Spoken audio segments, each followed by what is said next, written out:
Women have admitted defeat. The most shocking reality staring us in the face right now is that women in places like China are openly demanding laws to force men over 30 to get married because they can no longer secure partners on their own terms. This is not some fringe opinion or exaggeration. It represents a profound admission that the long promoted idea of complete female independence has reached its breaking point, and the consequences are unfolding in real time across societies. Stay with me through this entire discussion because by the end, you will see exactly why this moment marks a turning point where men have not just opted out, but have reshaped the entire landscape of relationships, economics, and even government policy in ways that no one anticipated. And the path forward reveals uncomfortable truths about what happens when one side walks away completely. Women have admitted defeat, even if they have not said the words out loud. In so many syllables, the evidence surrounds us in China. The term leftover women or Sheng Nu refers to unmarried women, typically over the age of 27 or 30, who have pursued education, careers, and independence only to find themselves facing intense social pressure and dwindling options as they age. These women, who are encouraged to prioritize degrees, professional advancement, and self reliance above all else, are now in a position where many cannot find suitable partners because the men they once dismissed or ignored have moved on, built their lives independently, and discovered fulfillment without the traditional obligations of provision and family building. This shift is not accidental. It stems from decades of messaging that told men their natural roles were toxic, unnecessary, or even harmful. Men were instructed to suppress their instincts, to provide, protect, and lead to become softer, more compliant versions of themselves. And when they did exactly that, society lost the balance that had sustained it for generations. Now the pendulum has swung, and the results are stark. In China, proposals have surfaced pushing for mandatory marriage requirements on men over 30, mirroring the intense scrutiny women have faced for years. This is desperation dressed as equity. It reveals that the narrative of women not needing men was sustainable only as long as economic conditions allowed the state or institutions to fill the gaps left by absent partners. But when times harden, when costs rise and support systems strain, the illusion shatters and the call goes out for men to be compelled back into service. This pattern echoes historical precedents where similar imbalances led to societal unraveling. Consider the fall of the Roman Empire, a time when traditional structures eroded under changing social dynamics. Women gained greater freedoms, including easier divorces, pursued relationships outside marriage, and in some cases, refused to bear or raise children. Men responded by withdrawing from civic duties, from military service, from the responsibilities that held the empire together. The state tried punishments, public shaming, exclusion from events and spectacles. But men persisted in their refusal, refusing to participate beyond the bare minimum. The empire increasingly relied on slaves for labor in fields, education, medicine, and construction, essentially outsourcing productivity to a class with no loyalty or stake in the system's survival. Innovation, stagnated, wealth creation slowed, and the military weakened to the point where mercenaries had to be hired. Eventually, even those could not be paid reliably, leading to invasions and collapse, plunging much of the world into centuries of instability known as the Dark Ages. The parallel today is unmistakable. Men are walking away, not out of spite, but out of self preservation, discovering that life without the burdens of constant provision, endless compromise, and unreciprocated effort is calmer, more prosperous, and more peaceful. A man can live minimally in a van or small apartment with basic amenities, a bit of entertainment, and personal freedom, and find genuine contentment. Women, by contrast, often find such minimalism untenable. Their needs for security, stability, and social connection typically require more resources and interdependence. This difference is not judgmental, it is observable reality. Men have embraced solitude and simplicity, while women face the harsh truth. that independence without support networks leaves them vulnerable, especially as fertility windows close. Education debt accumulates and aging parents require care. The consumer economy reflects this shift. Women drive roughly 85% of spending up from previous decades, not because they suddenly have more money, but because men have pulled back dramatically from family formation and lavish expenditure. Single men spend far less on homes, cars, luxuries, and future planning choosing, instead to invest in personal comfort, hobbies, and financial security. This withdrawal collapses taxable income. Governments feel the pinch and scramble for new revenue sources, including discussions of heavy taxes on platforms where remaining men still engage with women indirectly. This exposes the fragility of systems built on the assumption that men would always step up as providers when the state could no longer carry the load alone. In South Korea, the dynamics have taken an even more deliberate turn, where men have responded to perceived overreach with calculated pushback, often described as fighting fire with fire, when feminist advocacy led to strict rules on approaching women, such as limits on how many times a man could ask someone out before it constituted harassment. Men complied, precisely adhering to the letter of the new standards, refusing to risk legal trouble. This ended prolonged flirting games and forced clearer intentions in workplaces where women accused men of gatekeeping. Advancement men openly stated they would prioritize other men in hiring, mentoring, and promotion, competing ruthlessly rather than extending unearned help. Media content faced criticism for problematic humor or dialogue. Men agreed pushing for the removal of all edgy content in the name of equality, resulting in blander programming that lost appeal, especially since many men had already stopped watching. Entertainment industry shifted.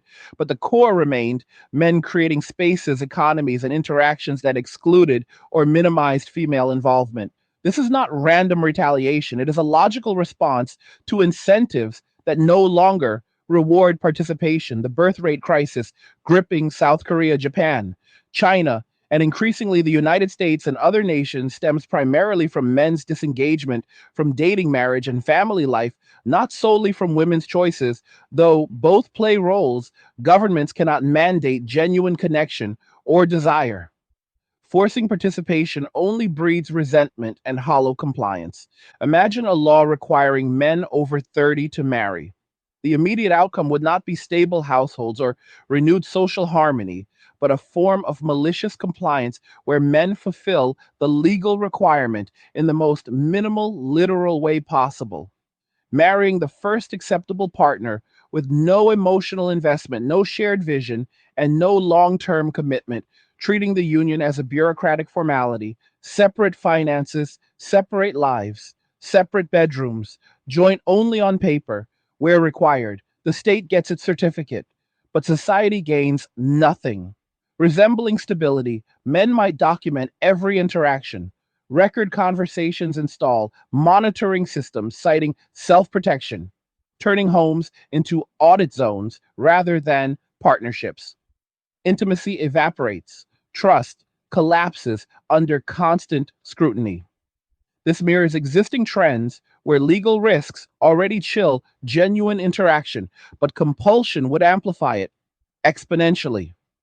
Men could choose partners who further expose the policy's flaws, marrying abroad to create bureaucratic nightmares, selecting those seeking low investment arrangements, or turning marriage into roommate contracts devoid of romance. The system buckles under administrative weight and cost as men maximize every loophole, benefit, appeal, and protection, draining resources rather than building them. The institution of marriage loses cultural legitimacy, becoming a coerced tax rather than an aspirational bond. Governments mandate paperwork but cannot force affection, loyalty, or family cohesion. The result is marriages without warmth, families without cohesion, relationships without trust.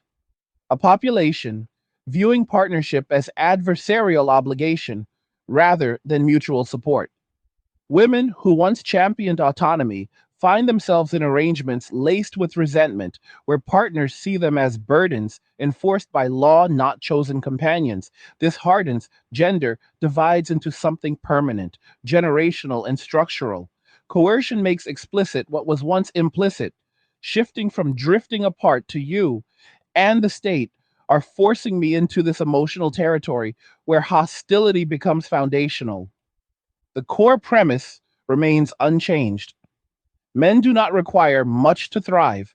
They adapt to minimalism, embrace solitude, and find peace in self reliance. Women historically and presently rely more on interdependence provision and social structures that men sustain. When those structures weaken or men withdraw, the imbalance becomes acute feminism, promise liberation through career state support and independence. But when economic realities bite hard, jobs scarce, rent unaffordable, food costs soaring, the state strained. The promise falters. Women discover they cannot fully replace men in provision, protection, or companionship governments, once subsidized lifestyles through welfare systems and policies. But fiscal limits expose the illusion men pay. The majority of taxes, especially married men, but as marriage rates plummet, revenue shrinks, prompting desperate measures like heavy taxation on remaining engagement channels. This cycle accelerates withdrawal. Men see no incentive to re enter systems that penalize them while demanding their labor. Women face the consequences of choices that prioritized short term autonomy over long term interdependence, the girl boss era, the sexual revolution, the emphasis on breaking glass ceilings, all contributed to a landscape where many women in their 30s, 40s, and beyond possess degrees, careers, and debts, but lack families, partners, or support networks. Fertility declines sharply. After 35, menopause ends possibilities entirely. Parents age and pass, leaving isolation. The panic manifests in calls for compulsion, but compulsion destroys what remains of goodwill, turning potential allies into adversaries. Men's minimalist nature shines through. In everyday examples, countless men live happily in vans converted to simple homes, parked wherever convenient, equipped with basic facilities, a bucket toilet, a shower hookup, minimal possessions, and they thrive content with freedom from nagging obligations or endless provision demands. Women rarely adapt to such extremes. Their needs for security nesting and social validation push toward more resource intensive lifestyles. This disparity is not flaw, it is biology and socialization. Meeting reality. Men have learned they can buy comfort, entertainment, and peace. Without intermediaries, women find themselves competing in markets where youth, beauty, and flexibility once held value, but now diminish under delayed choices. The consumer economy balloons because women fill voids with spending while men conserve the tax base, erodes government's eye, new burdens on the few engagements left. This is not victory for any side. It is a slow unraveling where both lose, but women face steeper immediate costs as biological clocks tick louder, economic pressures mount, and social safety nets fray. The historical record does not lie when societies reach a tipping point where one gender systematically withdraws from its traditional responsibilities. The entire structure begins to creak under the strain and eventually fractures in ways that no amount of legislation or social pressure can repair indefinitely. The Roman example stands as one of the clearest warnings because it was not a sudden catastrophe, but a gradual erosion that accelerated once men decided participation no longer served their interests. Emperors could shame them, exclude them from public entertainments, force them into humiliating public displays during winter. But the refusal held firm because the incentives had vanished. Why risk life and limb in military campaigns or toil in public service when the rewards flowed disproportionately to those who contributed the least?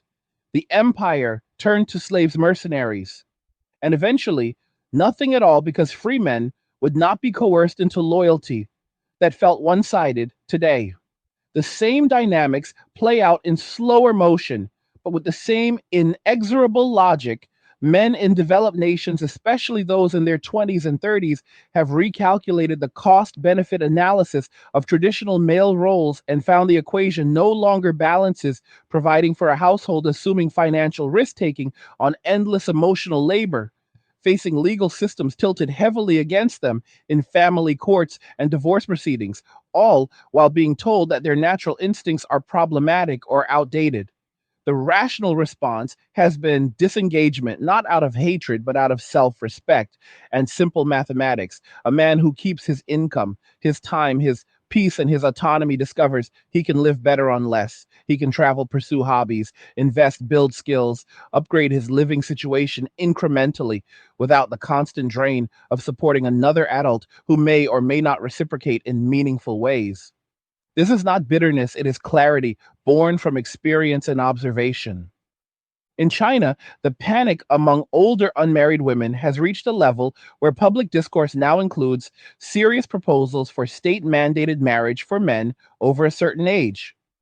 This is not a fringe internet theory. It appears in state aligned media discussions, online forums, and even policy think tank conversations. The reasoning presented is often framed around demographic stability, national rejuvenation, and social harmony. But the underlying current is unmistakable: women who spent their prime years climbing corporate ladders, earning advanced degrees, traveling, and enjoying the freedoms of singleness now confront a shrinking pool of desirable partners. Men who once competed for their attention have instead built independent lives. Many have relocated to smaller cities or abroad. Others have embraced digital nomadism, remote work, minimalism, or simply focused on personal financial independence. The hypergamy that once allowed women to select from a broad range of men upward has collided with reality, where high earning, high status men increasingly opt out of the marriage market altogether. Why enter a contract where the risks fall almost entirely on one side: asset division, alimony, child support, potential loss of access to children, and a culture that portrays male leadership as oppressive? The math no longer works for them.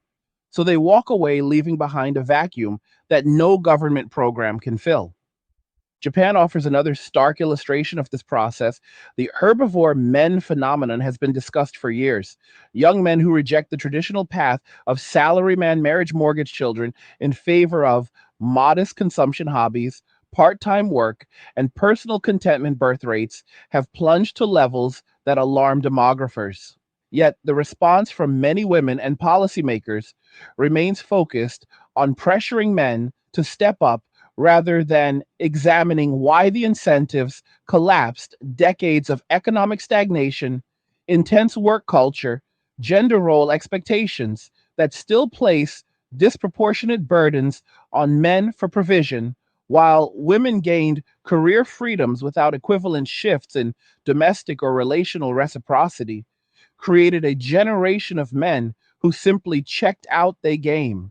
They read, they travel in groups of male friends, they avoid debt, they avoid drama, they avoid the risks that once came with family formation. The society ages rapidly, the workforce shrinks, pension systems strain, elder care becomes unsustainable. Yet the conversation rarely acknowledges that men are not fleeing because they are lazy or immature. They are fleeing because the deal they were offered no longer makes sense. And when the deal changes, people change their behavior. South Korea pushes this dynamic into even sharper relief, where male backlash has become organized, visible, and ruthlessly effective.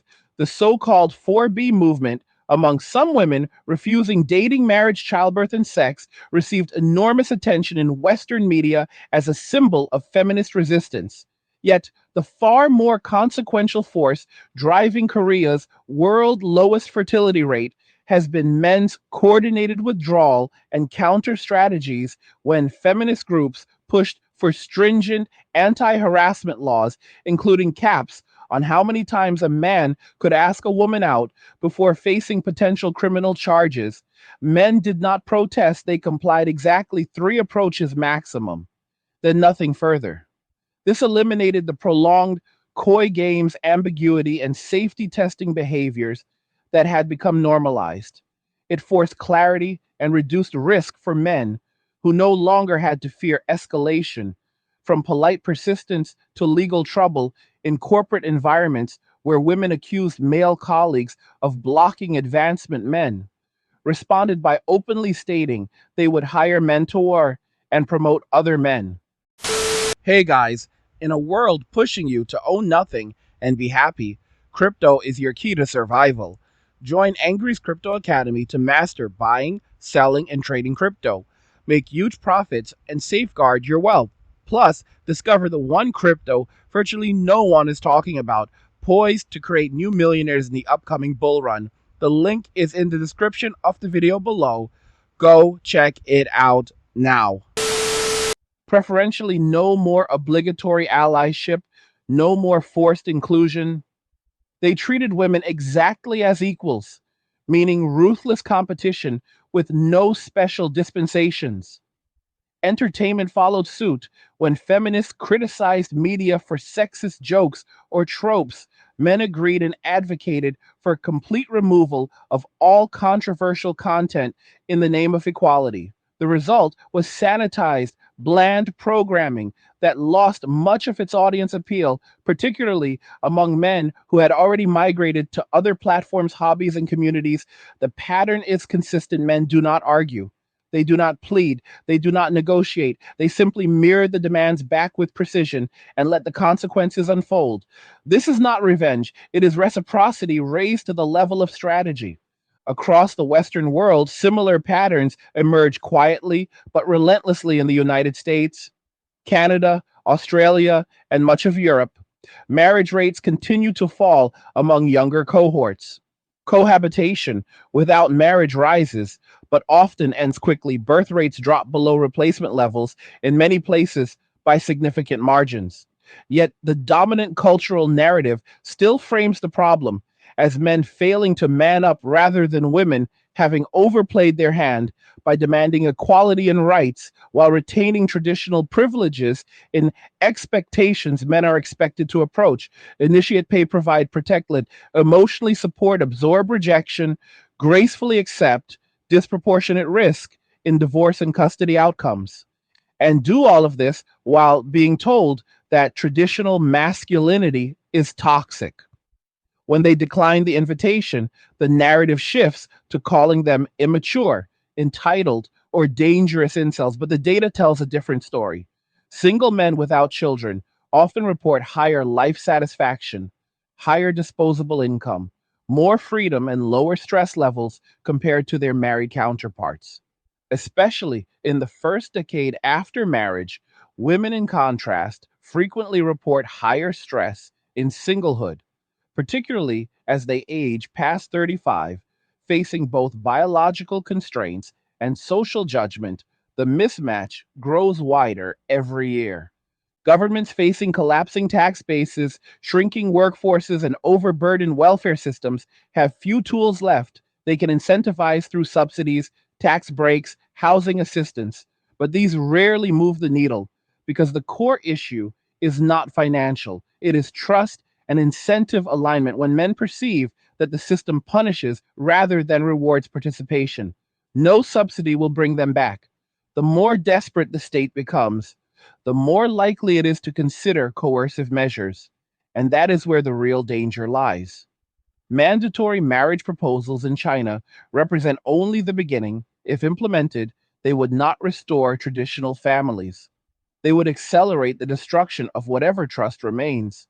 Men would comply in the most minimal way possible, marrying on paper, separating finances, maintaining separate lives, documenting every interaction to protect against future claims, turning homes into legal minefields rather than sanctuaries. The state would gain marriage certificates but lose social cohesion, stable households, emotional investment, and ultimately population stability, because forced unions produce children at even lower rates than voluntary ones. Resentment replaces affection, obligation replaces desire. And children raised in such environments inherit dysfunction rather than strength. The economic fallout compounds everything. Men who once formed the backbone of taxable income through high earning careers, over time, entrepreneurship and risk taking now minimize their exposure. They work less, they stay single, they avoid debt, they invest conservatively, they keep assets out of reach of potential division. Women who once relied on dual income stability or state support find both eroding simultaneously. The consumer economy tilts further toward female spending because men have embraced frugality. Governments eye new revenue streams, including punitive taxes on remaining male to female economic transfers, whether through platforms, dating apps, or content subscriptions. This only accelerates the withdrawal, creating a feedback loop where women demand more compulsion, men resist more creatively, and society frays at the edges. The deeper truth is that interdependence was never optional. For a functioning society, men and women evolved complementary strengths. Men lean toward provision, protection, competition, risk taking. Women lean toward nurturing connection, selectivity, resource allocation. Both are necessary when one side attempts to declare independence while still expecting the benefits of the other's labor. The system becomes parasitic rather than symbiotic. Men recognized this parasitism and walked away, not because they hate women, but because self preservation demanded it. Women now face the consequences of that imbalance, and rather than reflection, the response has been escalation, demanding the state enforce what cannot be earned voluntarily. This path leads only to more bitterness, more isolation, more decline. Men thrive under minimalism because their needs are simpler. At the base level, food, shelter, basic hygiene, entertainment, occasional social connection, and personal autonomy suffice. A man can sleep on a futon, drive an old car, cook basic meals, and find contentment in freedom from drama, obligation, and unreciprocated effort. Countless examples exist of men living in vans, tiny homes, converted buses, or simple apartments with little more than a laptop, a gym membership, and a few hobbies. They report peace, they report control over their lives, they report the absence of constant negotiation, compromise, and criticism. Women in the same economic bracket often experience acute discomfort in such setups because their baseline requirements include greater security, aesthetic comfort, social validation, and relational investment. Minimalism feels like deprivation rather than liberation. This is not a moral failing. It is a difference in wiring and priorities that becomes glaring when the traditional exchange breaks down. The sexual revolution promised women freedom. Without consequence, it delivered freedom with cascading consequences. Delayed marriage, reduced fertility, increased singlehood, economic pressure, isolation in midlife. The girl boss narrative promised fulfillment through career. It delivered debt, burnout, and empty apartments when the promotions stopped mattering, and the biological clock did the promise of state support through welfare. Divorce courts and social programs proved unsustainable as deficits ballooned, debt mounted, and political will eroded. Women traded long term security for short term autonomy and now seek to recapture what was lost through compulsion. The irony is thick compulsion destroys the very thing it seeks to preserve: genuine connection, mutual respect, voluntary commitment. When the state steps in as enforcer, it becomes the third party in every bedroom, every argument, every financial decision. Intimacy cannot survive under surveillance, resentment, and legal oversight. South Korea demonstrates what happens when men stop playing the game by the old rules and start rewriting them in real time. The three approach rule did not spark mass protests, it sparked compliance that choked off casual dating culture. Workplace meritocracy without affirmative action or allyship produced environments where women had to compete without safety nets, sanitized, media lost cultural relevance, men built parallel economies. Online communities, male only hobbies, industries that exclude female influence. The result is not equality, it is separation, and the society pays the price in population collapse, economic stagnation, cultural malaise. Yet men report higher subjective well being because they reclaimed agency. This pattern will spread wherever the incentives remain misaligned. The more governments push coercion, whether through tax policy, family law, or outright mandates, the more men will innovate new forms of withdrawal, digital nomadism, crypto economies, expat communities, minimalism, geographic relocation. The creative ways to minimize exposure grow. Every year, women who once held the leverage of selectivity now hold leverage that evaporates when the other side refuses to participate, the marketplace clears at a lower price point or does not clear at all. The consequences of this widespread male disengagement extend far beyond personal choices and romantic disappointments. They reshape entire economies, labor markets, housing patterns, urban planning, educational priorities, healthcare systems, and even national security considerations. When men stop forming families at scale, the downstream effects cascade through every layer of society. First, consider the housing market in nations where marriage and children were once the primary drivers of homeownership demand. Single men have largely exited that arena, choosing instead to rent small apartments, co live with other men, invest in property abroad, or remain in parental homes longer than previous generations. This reduces pressure on housing supply in major cities, yet paradoxically drives up prices in the remaining family oriented segments because dual income couples still compete fiercely for limited stock. Meanwhile, single women in their 30s and 40s often find themselves priced out of desirable neighborhoods, unable to match the purchasing power that once came from combining male provision with female earning potential. The result is a bifurcated real estate landscape where family homes become luxury items and single living spaces either stagnate or gentrify into expensive micro apartments tailored to professional women who can still afford them but at great personal financial strain. Labor markets feel the shift even more acutely. Men who once pursued high risk, high reward careers in fields like construction engineering, entrepreneurship, sales, finance, technology startups, and resource extraction now gravitate toward roles that offer predictability, flexibility, remote options, or shorter hours. Many downshift, deliberately accepting lower pay for vastly reduced stress and time commitment. The old model of grinding for promotions to support a wife and children no longer motivates when those dependents do not exist. This creates talent shortages in precisely the sectors that built modern infrastructure and economic growth. Engineering firms report difficulty filling positions. Mining companies struggle to attract young workers. Trades, apprenticeships go unfilled because the promise of steady overtime pay to fund a family no longer resonates.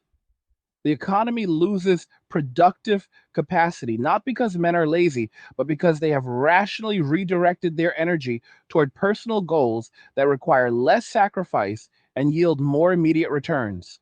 Women who entered the workforce en masse, expecting to compete on equal terms, now face a shrinking pool of ambitious, high earning male colleagues who might have once mentored, sponsored, or partnered with them professionally. The competition becomes fiercer, colder, and more zero sum without the softening influence of traditional male provider instincts. Education systems reflect the same divergence. Young men increasingly opt out of 4 year university programs that once served as gateways to high status careers, choosing instead trade schools, coding boot camps, military service, gig economy work, or self directed learning through online resources. The college premium that justified massive debt for decades no longer seems worth it. When the end goal is no longer family provision, But personal financial independence and lifestyle design women continue to dominate higher education, earning roughly 60% of bachelor's degrees and even higher shares in many graduate programs. Yet those credentials often translate into middling corporate jobs. Heavy student loan burdens, delayed family formation, and mounting frustration when the promised glass ceiling breakthrough yields only incremental promotions in bureaucracies that reward conformity over innovation.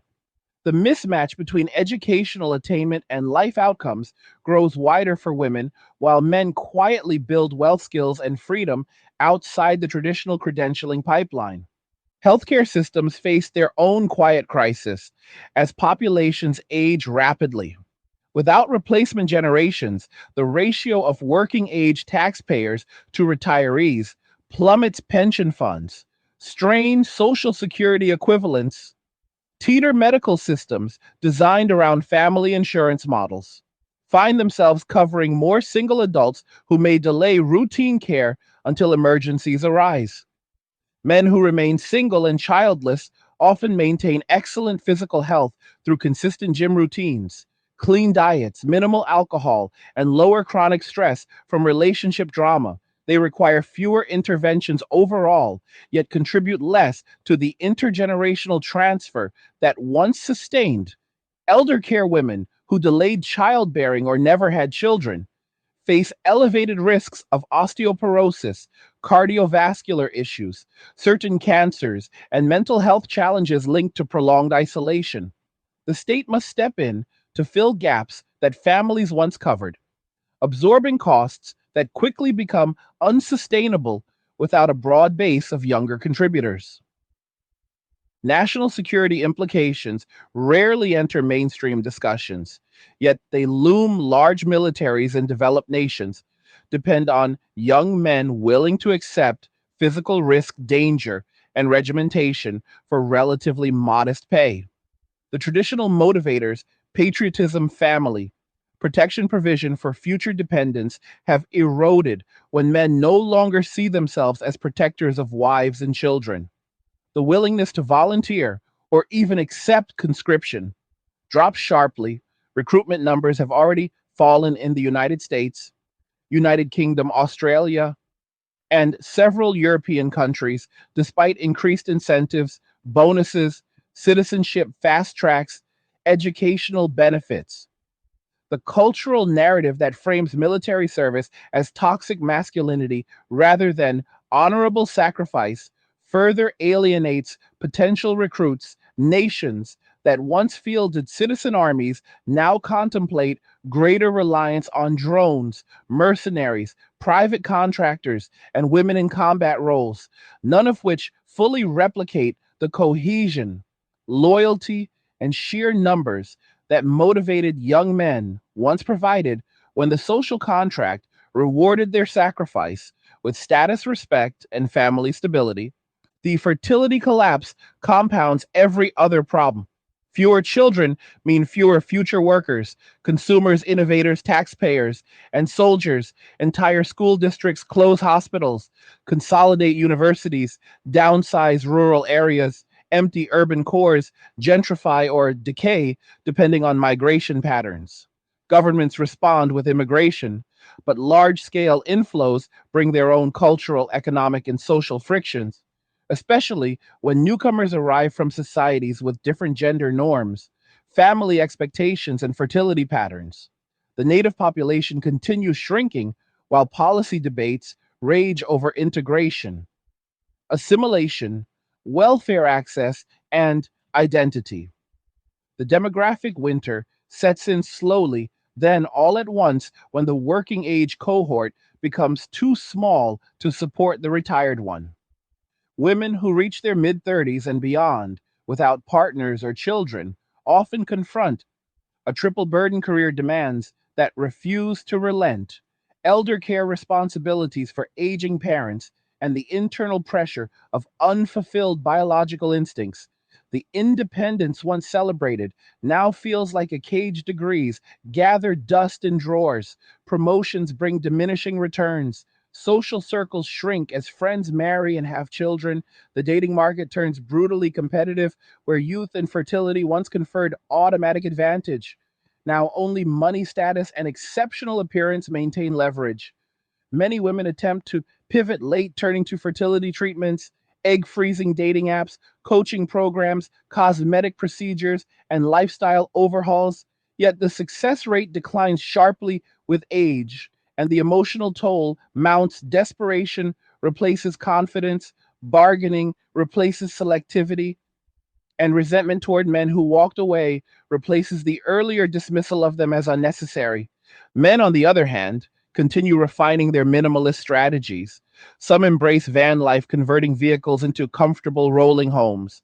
Others build tiny houses on wheels, purchase sailboats, live abroad in low cost jurisdictions, or simply maintain lean urban apartments with shared amenities. They invest in index funds, cryptocurrency, precious metals, skills, equipment, and experiences rather than depreciating assets like large homes, luxury cars, or jewelry designed to impress a partner.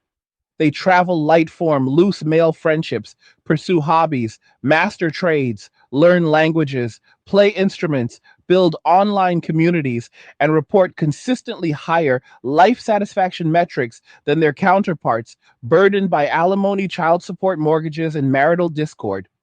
The freedom to say no becomes the ultimate luxury. Governments, watching tax revenue stagnate, pension shortfalls widen, and infrastructure crumble, begin to experiment with ever more creative revenue extraction mechanisms.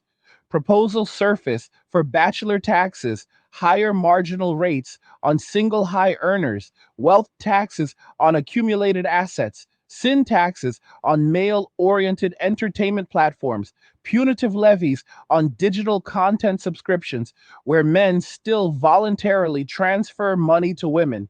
These measures only accelerate withdrawal. Men move assets offshore, go fully remote, reduce reported income, embrace cash economies, barter networks, or simply earn less on purpose.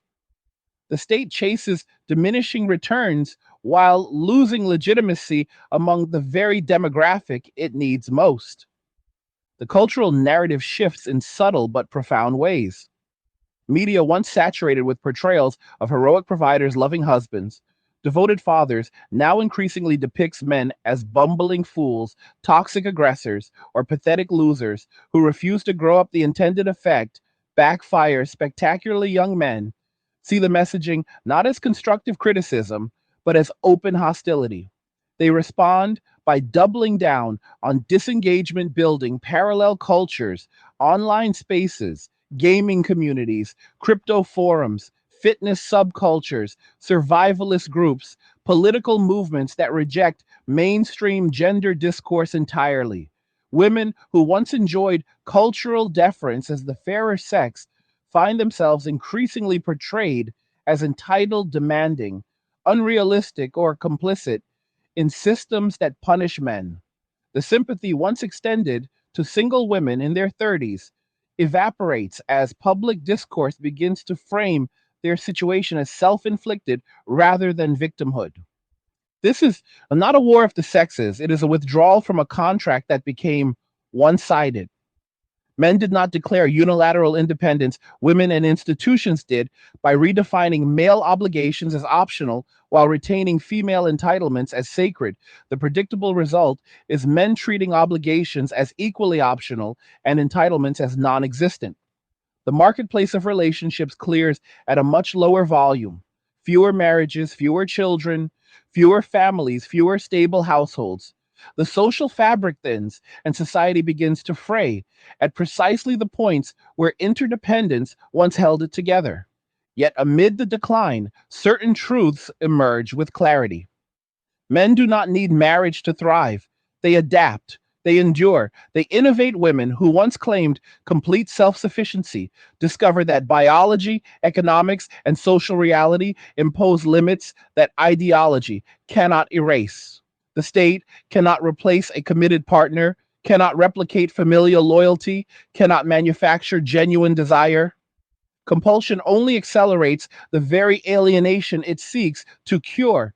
The path forward requires honest reckoning, not further coercion, acknowledging differences rather than pretending they do not exist, realigning incentives so participation becomes rewarding again for both sides, and rebuilding trust through voluntary choice rather than legal mandate. Anything less invites deeper fracture, longer darkness, and a slower, more painful recovery. The Roman precedent haunts because it shows how quickly a great civilization can lose the will to defend itself, reproduce itself, and innovate once the core bargain between genders collapses. Men will not be shamed back into service. They will not be taxed back into provision. They will not be legislated back into fatherhood. They will simply continue walking away, refining their independence until the system either adapts or collapses under its own weight. The current trajectory points toward adaptation through separation, parallel societies, male only spaces, female centric welfare states, expat enclaves, digital economies, and cultural silos that minimize interaction. The alternative, forced integration through law promises, only accelerated resentment, hollow compliance, and eventual systemic failure. Women who recognize this reality earliest stand the best chance of course correction. Those who double down on demands for compulsion risk entrenching. The very conditions they lament, the choice belongs to them, but time narrows the window every year. The biological, economic, and social margins shrink. The illusion of endless options fades. The need for genuine partnership reasserts itself, yet the bridge back requires humility, reflection, and reciprocity, qualities that compulsion actively undermines. The tragedy lies not in the walking away, but in the refusal to understand why it happened and the insistence on repeating the same failed strategies louder and with greater force. And the unraveling does not stop at economics or demographics, it penetrates the very fabric of everyday social life, transforming how communities form, how neighborhoods function, and how public spaces evolve when men disengage from traditional family oriented activities. The ripple reaches parks, playgrounds, community centers, schools, and even casual social venues. Family events, once centered around children's birthdays, weddings, anniversaries, and holiday gatherings, shrink in scale and frequency as fewer couples produce children to celebrate, fewer relatives attend, because branches of the family tree simply stop growing. Public parks designed with playgrounds, family picnic areas, and sports fields, see declining usage during peak family hours. Instead, they fill sporadically with groups of single men exercising alone or in small crews, older couples walking dogs, or isolated individuals seeking quiet. The communal energy that once animated these spaces fades into something quieter, more solitary, more introspective. Neighborhoods that thrived on block parties, barbecues, trick or treating, and impromptu front yard conversations grow subdued. Houses stay dark earlier on weekends. Lawns remain manicured, but without the chaos of children's toys scattered across them. The sense of village that many older residents remember from their own childhoods evaporates, replaced by polite distance and mutual anonymity. Schools feel the contraction most acutely as enrollment drops year after year. Entire grades combine buildings, close bus routes, consolidate teachers, face layoffs, or early retirement. The curriculum itself begins to shift subtly away from assumptions of universal family structures toward more individualized learning paths that accommodate children from fragmented or non traditional homes. Yet the deeper loss lies in the erosion of peer socialization that once prepared boys for future roles as providers, protectors, and community contributors. When fewer boys grow up witnessing fathers, husbands, and uncles modeling those behaviors, the transmission of practical masculinity weakens. Boys raised primarily by single mothers or in female dominated educational environments absorb different priorities, different emotional vocabularies, and different risk tolerances. The pipeline of confident, decisive young men narrows not because of any inherent deficiency, but because the cultural scaffolding that once reinforced those traits has crumbled. Retail and consumer patterns shift in tandem with these social changes. Big box stores, once built around family shopping carts full of diapers, formula school supplies, bulk foods, and seasonal decorations, now stock more single serve portions, premium personal care items, high end electronics, and hobby related gear malls that catered to family outings with play areas, food courts, and clothing chains oriented toward children and parents lose foot traffic, replaced by online ordering, micro fulfillment centers, and experiential pop ups targeting solo consumers. Restaurants adjust menus toward smaller plates, shareable appetizers, craft cocktails, and quick casual formats that suit individuals or small same sex groups rather than large multi generational tables. The entire service economy recalibrates around people who eat alone, travel alone, shop alone, and entertain themselves alone. The social lubricant of family obligation no longer greases the wheels of commerce. Friendship networks themselves fracture along gender lines. Men increasingly form tighter, more exclusive circles built around shared interests, fitness, gaming, investing, outdoor activities, or professional ambitions. These groups provide emotional support, camaraderie, and practical help without the complications that romantic or marital relationships often introduce. Loyalty stays high, drama stays low, expectations remain clear. Women who once relied on mixed gender social circles or on husbands to maintain broader networks find their own friendships tested as childless peers drift into different life stages or as married friends prioritize family time. The isolation creeps in gradually, first as weekends empty, then as holidays feel hollow, then as the realization settles that the independence once prized has become a kind of permanent solitude. Mental health statistics begin to reflect these divergences. Single men without children frequently report lower rates of anxiety, depression, and psychosomatic complaints than their married counterparts, especially after the initial years of marriage when novelty fades and stressors accumulate. They maintain stronger physical fitness regimens, better sleep hygiene, more consistent hobbies, and fewer obligations pulling them in conflicting directions. Women in long term singlehood, particularly past 35, show elevated risks for loneliness related disorders, sleep disturbances, eating pattern disruptions, and chronic low grade stress tied to unmet relational and reproductive instincts. The paradox sharpens. Men flourish in chosen solitude. Women often languish in imposed solitude, even when both groups technically occupy the same structural position of being unattached. Corporate cultures adapt in uneven ways.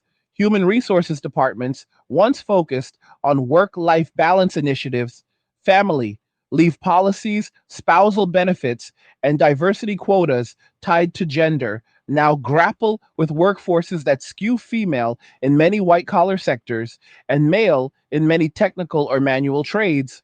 The old assumptions about dual career households, parental responsibilities, and spousal relocation no longer hold. Companies offer more flexible schedules, unlimited personal time off mental health days, and remote options, not primarily to support parents, but to retain single high performers who value autonomy above all else. Performance metrics shift toward individual output rather than team cohesion because teams themselves become more transient as people change jobs more frequently to chase personal advancement rather than family stability. The corporate ladder flattens for many because the motivation to climb it for status provision and legacy weakens. Immigration patterns respond to these internal demographic implosions. Nations facing acute population decline open borders, wider or lower standards to attract younger workers. Yet the newcomers often arrive from cultures where traditional gender roles remain stronger, creating friction when they encounter the atomized expectations of host societies. Men from more patriarchal backgrounds may resist the diluted masculinity on offer, while women from those same backgrounds may expect levels of provision and protection that local men no longer deliver willingly. The resulting cultural mosaic grows tense marriages across cultural lines, sometimes succeed through compromise, but more often dissolve under mismatched assumptions about roles, finances. Children and authority governments tout diversity as strength, yet quietly manage rising social friction, crime rates in certain enclaves, integration challenges in schools and hospitals, and political polarization fueled by clashing visions of family and gender. The political landscape warps under these pressures. Traditional left right divides blur as new coalitions form around shared grievances. Single women increasingly support policies that expand state provision welfare, housing subsidies, student debt relief, universal basic income healthcare expansions, anything that cushions the economic consequences of independence. Single men lean toward deregulation, lower taxes, reduced government scope, and policies that minimize legal risks in relationships, criminal justice reform that protects against false accusations, family court reform that equalizes custody outcomes, tax structures that do not penalize marriage or reward singlehood with higher effective rates. Populist movements gain traction by speaking directly to the sense of betrayal men feel at being expected to fund systems that no longer serve them. Women gravitate toward parties promising stronger safety nets and enforcement of gender equity laws. Both sides harden positions because compromise feels like capitulation. The center erodes further. International relations feel the strain as well. Nations with severe fertility collapse face diminished soft power, shrinking tax bases, weaker militaries, and slower technological progress. They become more dependent on alliances, trade partners, and foreign investment, yet their bargaining position weakens when domestic stability falters.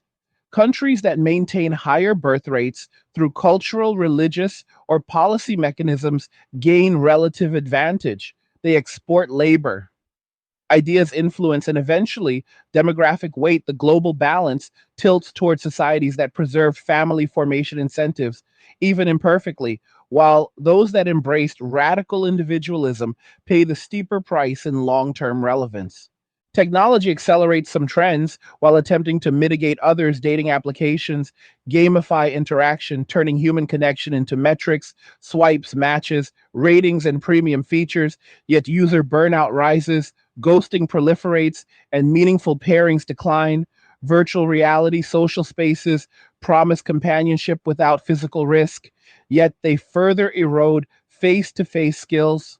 Artificial intelligence companions offer scripted affection, non judgmental listening, and perfect availability, yet they cannot replicate the friction, growth, and authenticity that real relationships demand. Fertility technology advances, egg freezing sperm banks, IVF, surrogacy, genetic screening, yet costs remain prohibitive, success rates drop with age, and the emotional complexity of raising children alone or in unconventional arrangements deters many from pursuing the option. Fully automation robotics and artificial intelligence fill labor gaps left by shrinking workforces, yet they concentrate. Wealth further accelerate job displacement and reduce the need for human interdependence in ways that make family formation seem even less necessary. The philosophical undercurrent deserves attention. As well, Western civilization built much of its moral framework around family duty, sacrifice, legacy, continuity, and intergenerational obligation. When those anchors weaken, the search for meaning intensifies. Some turn to hyper individualism, careerism, hedonism, or consumption. Others seek transcendence through spirituality, extreme sports, environmentalism, political activism, or digital creation, yet none fully replace the primal satisfaction of raising children, watching them grow, contributing to something larger than oneself.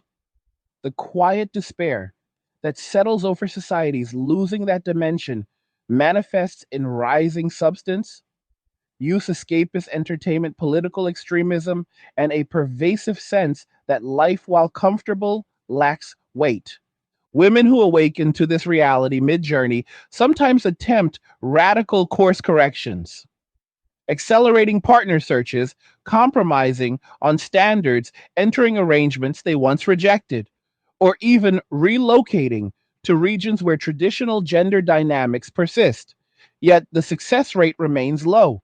Because trust has eroded, men view late pivots with skepticism, wondering whether the interest stems from genuine attraction or from dwindling options. The power dynamic inverts, the selector becomes the selected. The once independent finds herself auditioning for roles she previously declined. The emotional whiplash compounds the difficulty. Men, meanwhile, continue building lives of deliberate limitation, not out of spite, but out of clarity. They understand that freedom comes with trade offs.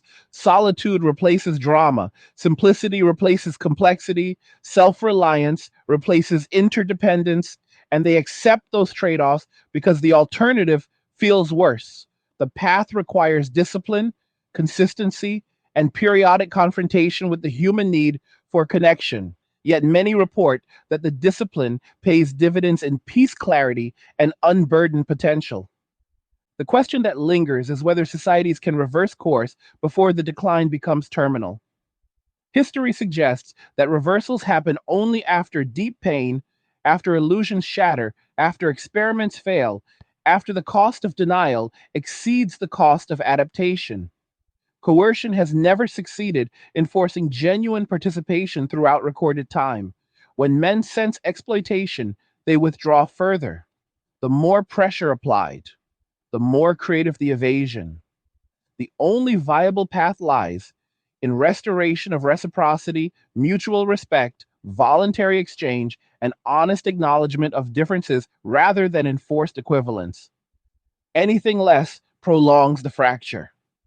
As the trajectory continues, the world grows quieter, emptier, slower, less innovative, less dynamic, less hopeful yet. Within that quiet, certain individuals thrive precisely because they opted out early, adapted swiftly, and built meaning on their own terms. The contrast sharpens between those who cling to outdated narratives demanding rescue and those who accept reality and forge forward. The divide widens, the middle ground disappears, and the future belongs to whoever masters the new terms of existence first. The deeper philosophical fracture appears in how entire generations redefine purpose when the classical markers of meaning vanish or become unattainable for large segments of the population. Men who once measured worth through provision, leadership, legacy, and the visible fruits of sacrifice now construct alternative hierarchies of value, competence, mastery, autonomy, resilience, creativity, and raw physical or intellectual dominance. These hierarchies exist outside the approval of women institutions or mainstream culture. They thrive in gymnasiums, workshops, garages, online forums, private discords, encrypted chats, and remote locations where judgment arrives only from peers who share the same frame. The validation loop closes inward. It becomes self reinforcing and remarkably durable because no external party holds veto power over its legitimacy. Women who built identity around career titles, social recognition, relational status, and curated public personas encounter a different void when those markers prove hollow or unsustainable. The applause fades, the promotions plateau, the Instagram likes fail to fill the silence, and the question emerges: what remains when the external scorecard stops awarding points? The search for internal anchors proves far more elusive for many because the cultural scaffolding that once supported female identity through motherhood, Partnership, family centrality, and communal admiration has been systematically dismantled in the name of progress, leaving a vacuum that abstract empowerment slogans cannot fill. Religious and spiritual institutions face their own reckoning. Attendance at traditional services continues its long decline. Yet certain strains of faith experience quiet resurgence among men seeking structure, discipline, hierarchy ritual, and unapologetic moral clarity. Faiths that retain strong patriarchal elements, masculine archetypes, clear gender roles, emphasis on protection, provision, and legacy attract disproportionate numbers of disaffected young men who find in them an antidote to the prevailing cultural message of indefinite apology and self effacement. These communities grow not through aggressive evangelism, but through word of mouth among men who discover that submission to something greater than the self actually restores agency rather than eroding it. Women, in contrast, gravitate toward more fluid, individualized spiritualities, mindfulness practices, goddess centered rituals, New Age syncretism, or secular humanism frameworks that emphasize personal healing, emotional authenticity, and boundary setting. Yet these approaches often struggle to provide the same level of communal cohesion, collective purpose, and transgenerational continuity that more structured traditions historically delivered. The divergence widens, one path toward ordered submission to higher principles, the other toward liberated self definition, and the society fragments along spiritual fault lines as well as material ones. Artistic and creative output mirrors the split. Popular culture once revolved around narratives of romantic pursuit, family formation, overcoming adversity, together, building legacies side by side. Those stories now appear quaint or even suspect to younger cohorts. Music, film, literature, television, streaming content increasingly portray isolation, cynicism, detachment, ironic distance, or hyper individual triumph divorced from relational context. Love stories shrink to fleeting hookups, situationships, or tragic inevitabilities. Male protagonists appear as lone wolves, anti heroes, reluctant saviors, or outright villains. Female protagonists center self actualization, revenge arcs, career dominance, or sisterhood solidarity that excludes men, except as obstacles or accessories. The cultural mirror reflects what people live. Fewer shared myths, fewer collective aspirations, fewer visions of intertwined destinies, more solitary journeys, more aestheticized suffering, more commodified authenticity. The loss accumulates quietly. The death of grand narrative leaves behind a thousand micro narratives, none of which carry the same gravitational pull. Language itself evolves under the strain. New slang terms emerge to describe phenomena that previous generations lacked words for. Ghosting, benching, orbiting, breadcrumbed situationship, future faking love, bombing, stonewalling, weaponized incompetence, walkaway wife syndrome, femcil doomer, black pill, red pill, sigma, grind set gooner. These lexical innovations map a relational landscape that feels mined, treacherous, unpredictable, and often zero sum communication between genders grows more guarded, more performative, more mediated through screens where tone vanishes, subtext dominates, and plausible deniability reigns supreme. The art of direct, unambiguous expression and atrophies because the risks of misinterpretation or weaponization grow too high. People speak in memes, irony emoji strings, and layered references to avoid saying anything that might later be used against them. The public square grows louder, yet emptier genuine dialogue retreats into private channels where trust still exists. Time perception changes as well for those who opt out of family timelines. The conventional life script collapses: childhood education, career marriage children, empty nest retirement grandchildren, death replaced by a flatter, more open ended chronology. Milestones blur or disappear entirely. 30 feels like 25-40 feels like 35-50 feels like 40. The sense of urgency that once accompanied biological and social clocks diminishes for men who no longer plan around dependence. The days stretch longer, the years pass faster, because nothing external imposes structure. Women who delay or forego motherhood often report the opposite, an accelerating internal clock that creates pressure even when external markers remain absent. The mismatch in temporal experience deepens mutual incomprehension. Men live in an eternal present. Women often inhabit a compressed future. The two realities coexist in the same cities, yet rarely intersect. Urban planning and architecture respond slowly but inevitably to these demographic realities.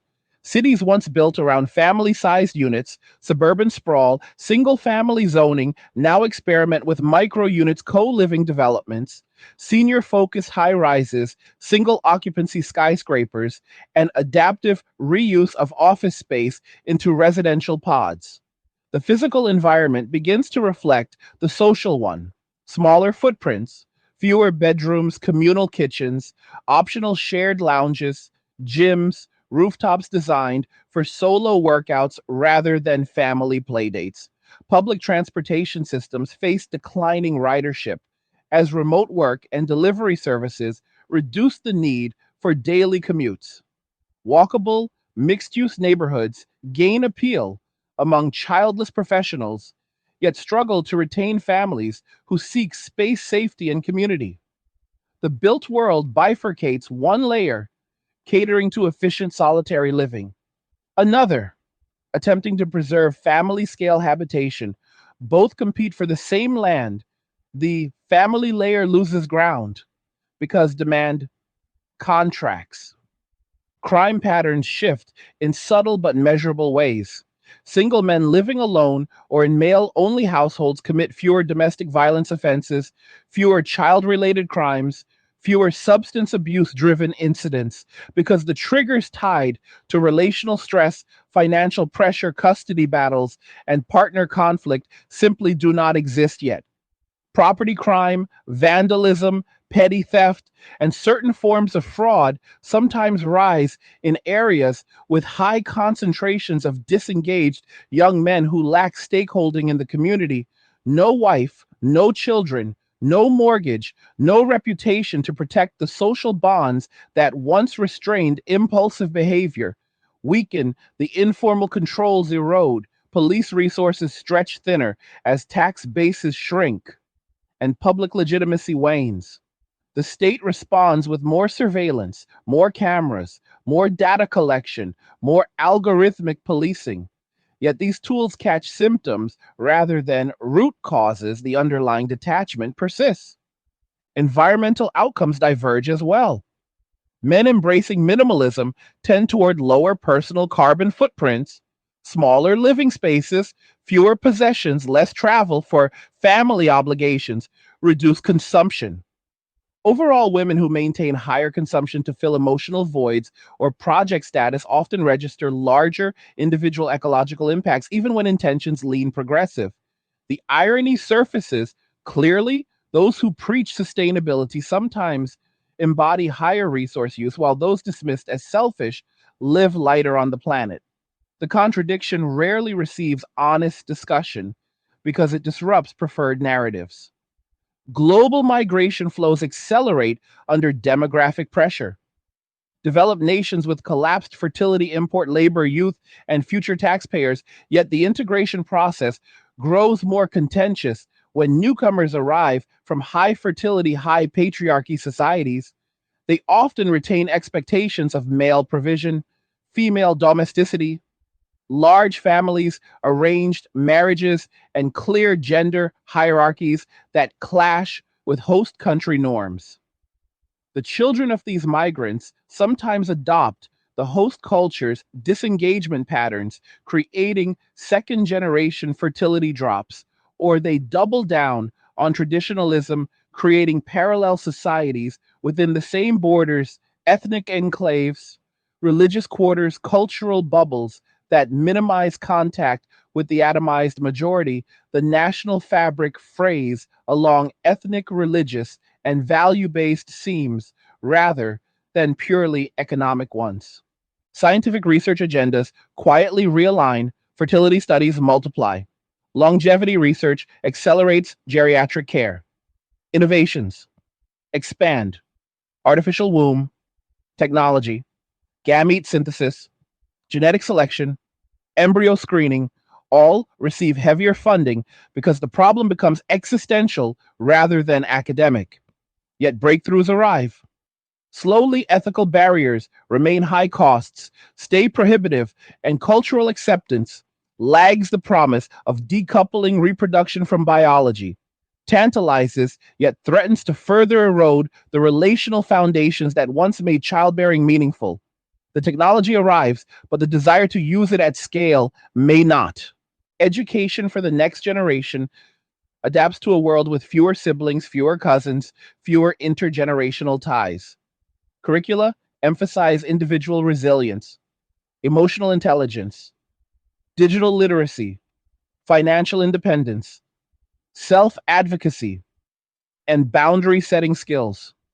Once considered secondary, now take center stage because children will likely navigate life with less familial safety net schools double as community hubs, mental health centers, quasi familial structures, yet they cannot fully replicate the unconditional love, stability, and identity formation that intact families historically provided.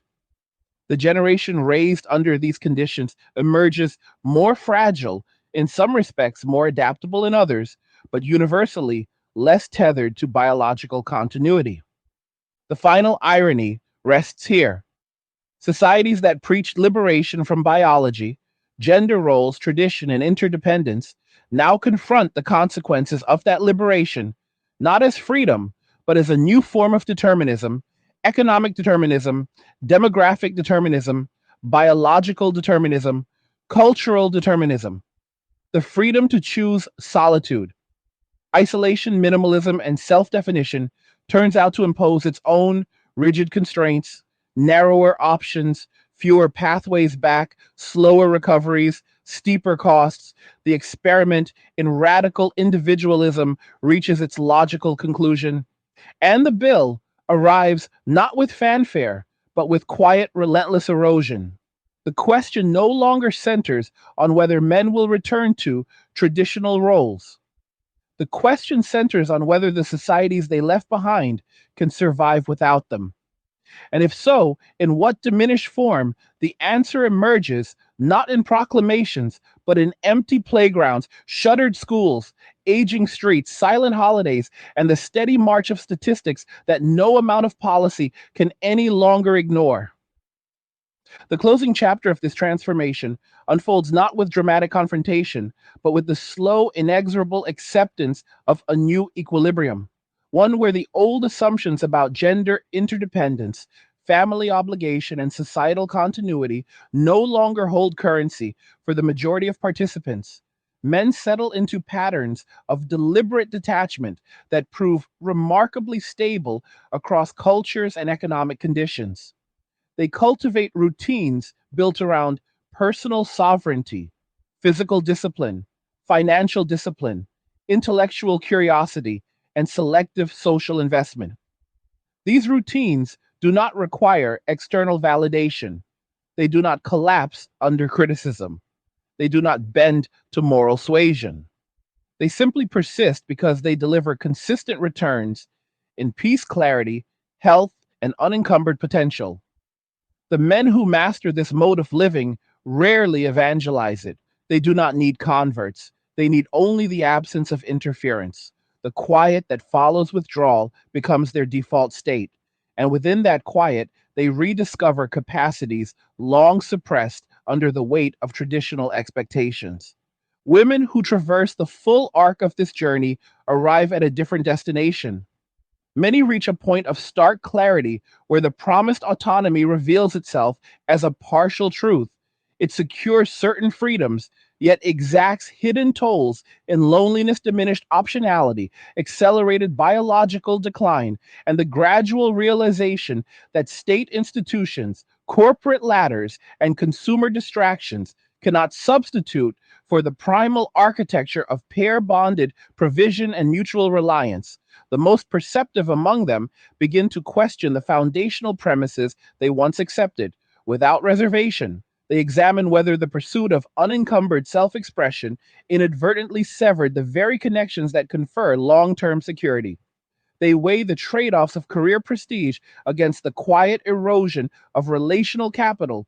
They confront the arithmetic of fertility windows, closing doors on paths once taken for granted, and they sometimes arrive at uncomfortable conclusions that the independence narrative, while empowering in youth, becomes isolating in maturity. The pivot that follows varies widely. Some double down on ideological commitment, others seek compromise through selective traditionalism relocation to more gender balanced regions or even public expressions of regret that once would have been unthinkable. Yet the common thread remains a recognition that the experiment produced outcomes far removed from the advertised destination. Policymakers operating within shrinking fiscal envelopes and contracting electorates face an increasingly narrow set of choices. They can continue escalating coercion through tax architecture, family law revisions, mandatory service schemes, or outright compulsion. Yet each escalation historically accelerates the very disengagement it seeks to reverse. They can attempt incentive realignment through aggressive pro natalist subsidies, generous parental leave, shared custody presumptions, tax credits weighted toward marriage and child rearing. Yet these measures work best when cultural trust remains intact, and far less effectively when resentment has already calcified into default posture. They can pursue cultural reengineering via media education and public campaigns designed to rehabilitate the image of committed fatherhood and reciprocal partnership. Yet such efforts ring hollow when lived. Experience contradicts the messaging. The state finds itself trapped in a feedback loop where every intervention either fails to move the needle or actively worsens the underlying alienation. The longer the impasse persists, the more expensive the maintenance of the status quo becomes, until even the illusion of control slips away. Demographic projections now carry the weight of inevitability. Nations that crossed below replacement fertility decades ago enter accelerated population contraction. First, the working age cohort shrinks. Then the tax base narrows, then entitlement programs buckle, then infrastructure decays, then military capacity diminishes, then geopolitical influence wanes.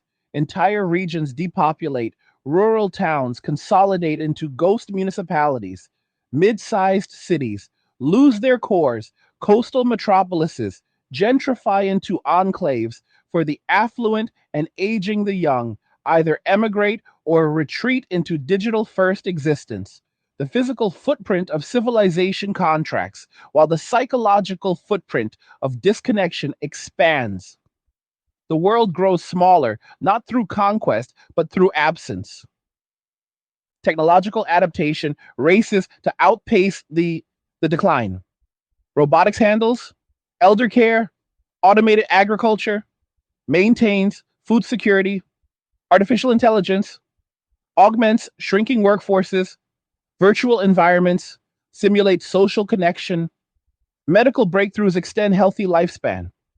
Yet none of these solutions restore the relational density that once defined human flourishing. They prolong individual survival. They increase aggregate productivity.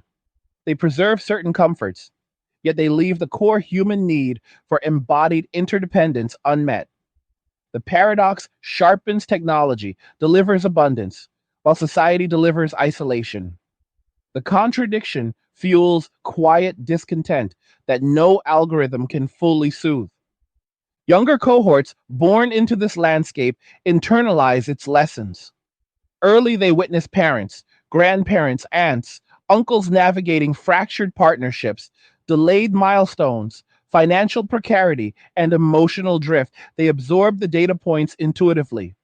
Fewer weddings, fewer cribs, fewer holiday tables, fewer stories of lifelong commitment.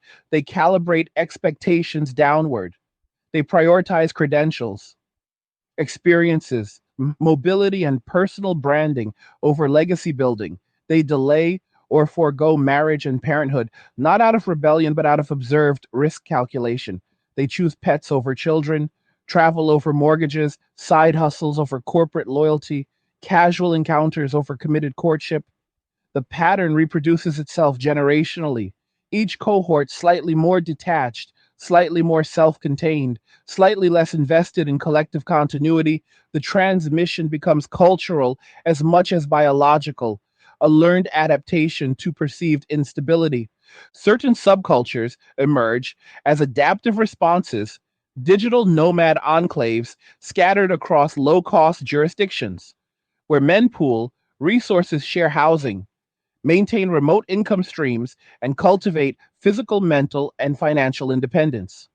Intentional minimalist communities built around shared, land shared, labor shared philosophy and deliberate exclusion of romantic complication. Ascetic movements that blend stoicism, minimalism, martial discipline, and philosophical inquiry, survivalist networks that prepare for systemic fragility rather than rely on it, crypto funded autonomous zones where governance remains, light taxation stays voluntary, and social contracts emphasize mutual non aggression rather than enforced solidarity. These experiments vary in scale and success, yet they share a common rejection of the mainstream script. They treat family formation as optional rather than obligatory. They treat provision as personal rather than communal. They treat legacy as intellectual or creative rather than biological. The societies they build prioritize resilience over expansion, durability over growth, sovereignty over interdependence. Women who recognize the trajectory sometimes form parallel structures, sisterhood networks, professional collectives, co housing arrangements, financial cooperatives designed to replicate the security once provided by male provision and familial obligation. These arrangements provide practical support, emotional validation, and economic buffering. Yet they confront inherent limitations. Women cannot fully replace male risk taking, strength based labor or protective instincts in every domain. The networks succeed in mitigating isolation. They reduce financial exposure. They extend mutual aid, yet they rarely reproduce the complementary dynamic that historically maximized collective flourishing. The result remains a second best equilibrium, functional but incomplete. The global balance of power tilts accordingly. Societies that maintained higher fertility through cultural, religious, or policy reinforcement gain relative advantage. They retain younger populations, larger labor forces, stronger militaries, more dynamic innovation cycles, and greater capacity for projection. They export people, capital, ideas, and influence while aging. Low fertility nations import dependency. The historical pattern repeats itself. Empires that lose demographic vitality, lose strategic depth. They become brittle, they become dependent, they become targets. The lesson etched across centuries remains unchanged. A civilization that ceases to reproduce itself ceases to endure. The final reckoning arrives not as apocalypse, but as quiet diminishment. Empty school buildings, repurposed office towers, silent playgrounds, shrinking tax rolls, longer wait times for medical care, deferred infrastructure maintenance, reduced diplomatic leverage, fading cultural relevance. The metrics accumulate slowly, then avalanche. The society that once measured progress in rising standards, expanding horizons, lengthening lifespans, now measures contraction in every direction. Yet within that contraction, certain individuals achieve unprecedented personal sovereignty. They live lighter, they move freer, they risk less, they regret less. They die with fewer entanglements and fewer illusions. The trade off crystallizes clearly collective decline for individual liberation, mass fragility for select resilience. The many pay the price, the few harvest the benefit. No reversal appears imminent because reversal requires trust, reciprocity, incentive, alignment, and cultural consensus, none of which exist in sufficient quantity. The momentum flows only one direction toward further atomization, further minimization, further separation. The path of least resistance becomes the path of least participation. Men do not return because the cost exceeds the benefit. Women do not concede because the ideology still commands loyalty. Institutions do not adapt because adaptation requires admitting failure. The stalemate persists until exhaustion forces change or collapse renders it irrelevant. In the end, the story resolves into a single stark truth. Societies endure through reproduction, through investment, through continuity. When those mechanisms fail, the society does not explode, it simply fades. It grows quieter, it grows smaller, it grows less ambitious, until it becomes a shadow of its former self. The individuals within it adapt, or they do not. The ones who adapt thrive in the new reality. The ones who resist cling to memories of a world that no longer exists. The divide widens, the gap becomes unbridgeable, and the future belongs to whoever accepts the terms first. Whoever builds meaning without waiting for permission. Whoever walks away, not in anger, but in clarity. Whoever understands that the old contract has expired and writes a new one on their own terms. The era of mandatory interdependence has closed. The era of chosen solitude has opened. What comes next remains unwritten, yet the outline grows clearer. Every year, fewer illusions, fewer obligations, fewer illusions, fewer chains, fewer illusions, more space. The space fills with whatever meaning each person chooses to place there. Some choose legacy through ideas, art, invention, discovery. Others choose legacy through absence, through non participation, through refusal to perpetuate dysfunction. The choice itself becomes the ultimate expression of agency in a world that once demanded conformity and now demands nothing at all. A shout out to the 1 hour gang. You've made it to the end, and respect for staying locked in through every layer of this discussion. If you are enjoying these angry guy breakdowns and you want to keep the energy high, consider buying me a Red Bull using the link in the description. It helps fuel the next one. What did you think about everything laid out here? Do you agree with the trajectory? Do you see the same patterns playing out where you are? Drop your thoughts in the comments. Let us know where you stand and why. Like the video if you like it. Do not forget to subscribe. And if you like the video, share the video. And just remember that all roads lead to MWA, men walking away, and cheers. Nothing says you care like crypto. Nothing can compare. Nothing says you care like crypto. Oh, nothing can compare to crypto.